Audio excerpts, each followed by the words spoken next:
the 20th of March, 1995, 8:09 a.m.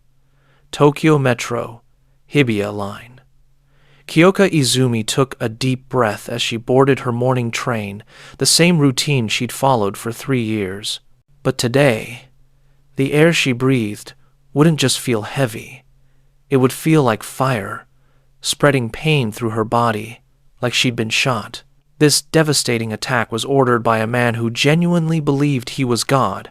This is Digital Mysteries, and today, we're digging into the true story of how a half-blind massage therapist, Shoko Asahara, convinced brilliant scientists to poison Tokyo's subway. This crime was unprecedented, leaving thousands of victims in its wake. At the dark heart of his billion-dollar empire lay a chillingly modern plot. A plot that we can only call the cyber conspiracy. The story didn't start with poison gas. It started with yoga classes and snake oil. Chizuo Matsumoto, who later became Asahara, was a failed businessman, convicted of fraud in 1983 and consumed by vengeance.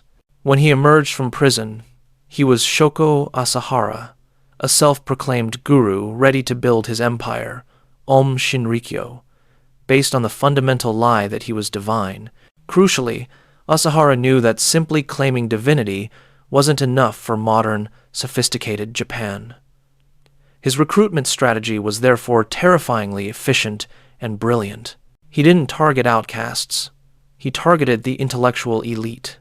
He sought out the brightest students in physics, chemistry, medicine, and engineering from the best universities. He promised them a chance to use their considerable talents for cosmic significance, a purpose far beyond mere corporate profits. He successfully marketed a toxic blend of spirituality and science. These doctors, physicists, and chemists became indispensable tools in his apocalyptic vision. They were the key personnel who would eventually build his extensive and lethal empire of death. Asahara ran his cult like a shadow government, complete with a Ministry of Science and Technology. While many know about the sarin and anthrax plots, the truth is that Aum was frighteningly invested in digital infrastructure as well. This is precisely where the cyber conspiracy begins to unfold. Through the Ministry of Finance, the cult transformed into a global, billion-dollar organization, cleverly laundering money and establishing legitimate businesses as front operations. One of their most significant ventures was a network of computer assembly lines. They used unpaid follower labor to dramatically undercut Japanese market prices. They funneled the immense profits from this manufacturing straight into their weapons development. This was not merely cheap labor.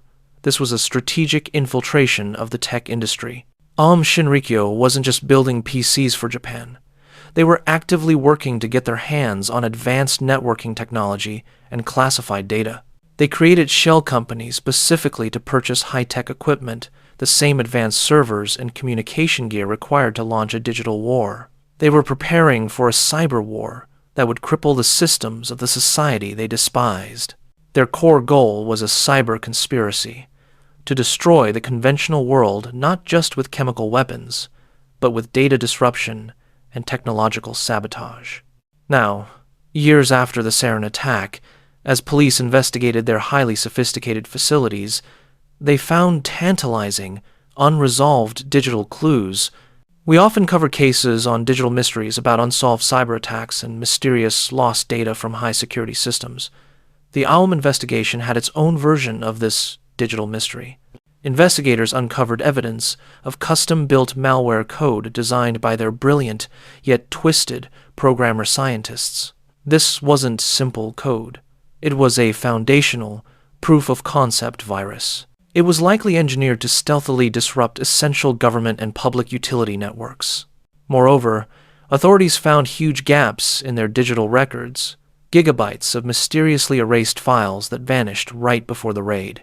Was this standard file deletion, or a specialized anti-forensics tool developed by the cult's programmer physicists? This is a question that remains largely unanswered. This leads to the ultimate chilling question. Did the Aum Shinrikyo cult successfully execute any preliminary, small-scale cyber attacks. Did they plant the seeds of an unknown, unsolved cyber case years ago, a piece of dormant code waiting for a trigger? They were, terrifyingly, pioneers of the state-sponsored, cult-backed digital threat. By February 1995, the police were closing in. Traces of sarin manufacturing were found in the soil, and witnesses led police directly to the cult. The massive police raid was set for March 22nd, putting Asahara in a panic. Asahara called an emergency meeting with his most trusted lieutenants. They desperately needed a diversion, a spectacular, horrifying act to stop the investigation and, in his delusion, prove his divine power. The false god's chilling response echoed, "Attack the Tokyo Subway system." Dr. Ikuo Hayashi, the physician, prepared to poison thousands. Kenichi Hirose, the physics graduate, calculated the deadly distribution method. They left their safe house at 6 a.m. on March 20th. The result was an orchestrated nightmare. 5 simultaneous attacks across the network during peak rush hour, poisoning the heart of Tokyo. But the terror failed to stop the investigation. On March 22nd, police swarmed the facilities. On May 16th, 1995, the false god was found hiding in his own filth beneath the main building, clutching bundles of cash. The cyber conspiracy and the chemical plot had reached their end with his arrest. He and his top lieutenants were ultimately executed years later, bringing the case to a close. The story of Aum Shinrikyo is not just a lesson in religious extremism. It's a critical lesson in digital age security.